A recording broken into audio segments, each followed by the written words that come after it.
मेरे ख्याल में जी ये जो फैसला हुआ है ये से ऑलरेडी पहले भी इस पे हमारे जो रेस्ट ने और लीगल एक्सपर्ट ने पहले ही कहा कि ये ओपन एंड शट केस है। इसके अंदर कोई इस तरह की चीज़ नहीं है, बाम नहीं है। एक बड़ा सीधा सा केस था कि एक स्टेट के पैसे थे, वो स्टेट के पैसे रिकवर हुए हैं, इलीगल ट्रांजैक्शन डिक्लेयर हुए हैं। नेशनल क्राइम एजेंसी जो बरतानिया की एक क्राइम एजेंसी है हमारी FIA की तरह, उसने इन्वेस्टिगेट किया और वहाँ की अदालत ने उन असासों को जो है वो इलीगल डिक्लेयर किया और उन्होंने हुकूमत पाकिस्तान से मुतालबा जो है वो रब्ता किया कि ये आपके पैसे हमारे पास आए इलीगल ज़रिए थे और इलीगल मनी लॉन्ड्रिंग से, तो इसकी कोई जस्टिफिकेशन नहीं है। लिहाजा आप स्टेट चाहे तो इसको वापस ले सकती है। वो 500 मिलियन की वो 500 मिलियन पाउंड की वो ट्रांजैक्शन थी आर्ट अकाउंट से और एक ये ट्रांजैक्शन थी। तो उसके बाद जब उन्होंने रब्ता किया तो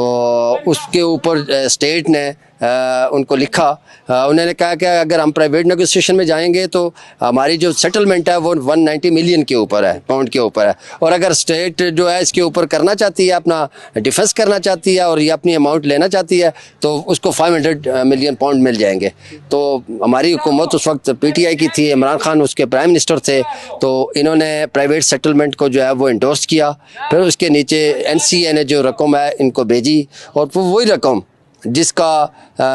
मलक रियाज साहब जो एक बिजनेस टाइकून प्रॉपर्टी टाइकून है, उनकी जो ट्रांजैक्शन वहाँ पे थी, जो सुप्रीम कोर्ट के अंदर उनका केस था मलिर के ऊपर जो बैरियर टाउन बना, उसके एवज जो उनको पेनल्टी डली 460 अरब की, तो उसमें से ये किस पे करनी थी। तो वो खान साहब ने कैबिनेट से उसको एक बंद लफाफे में, कंसील्ड लफाफे में उसकी जो है वो मंजूरी ली। वहाँ से मंजूरी लेने के बाद उन्होंने कैबिनेट से, बल्कि उस पर 2-3 ने रजिस्ट भी किया, लेकिन उन्होंने इसको कंसील ही रखा उस मामले को, और फिर उन्होंने NCO को वापस भेजा कि मैंने कैबिनेट से मंजूरी ली और आपने इस अकाउंट में, रजिस्ट्रार के अकाउंट में ये पैसे डालने हैं। तो अब वो ट्रांजैक्शन जब वहाँ पे हुई तो इसके वो जो जब अल-कादर ट्रस्ट बना तो उसमें बेनिफिशरी थे खान साहब और बुशरा बीबी, और वो जो रकम है वो